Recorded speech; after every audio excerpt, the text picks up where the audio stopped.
Huge overtime victory by San Beda as they win over Mapua 76-69. At kasama namin ngayon ni Bo Belga, ang player of the game, team captain ng San Beda University, Yukian Andrada. Yuki, maraming magaling sa team nyo. James Payosing showed us his usual self. Penny Estacio, big layup down there. Brian Sahonia, we know he wants the ball in the end game. Pero sa dulo ng lahat, sayo pa rin pumunta ang kupunan mo. Ano masasabi mo sa tiwala na binibigay ni Coach Yuri at ng mga teammates mo sa'yo? Very thankful ako kay Coach Yuri sa mga teammates ko. Yun nga, binibigay nila sa akin yung tiwala. Kahit na mga past few games ko, I was missing a lot of shots. Pero nandun pa rin yung tiwala nila. So, big thanks to them. And alam ko rin naman, tiwala rin ako sa kanila kahit sino may hawak ng bola sa amin.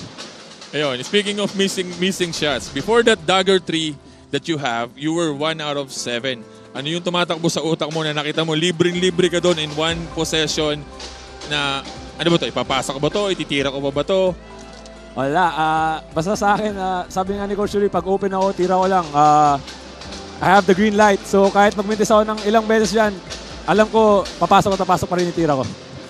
Yukian, a lot of players were cramping up in this game. This was a 45-minute ball game. You played 38 minutes, but you were still in tremendous shape. How do you keep this physical condition throughout the season, Yukian? Well, it's a big help from our SNC. We've been recovering, we've been doing our weights training. And ayun lang, we have to get our good rest before the game and hydrate all the time. Because of this win, Yukian, number 2 kayo ngayon to end the first round. Are you happy with this result? At sa tingin mo, ano pa yung mga kailangan nyong ayusin para mas mapaganda pa yung title defense nyo in the second round? Oh, very, very happy ako sa panalo namin ngayon. I think this is a big help for us coming into the second round. I think we have to improve on our defense, especially on our first quarter and third quarters. And I think our execution needs to be better also.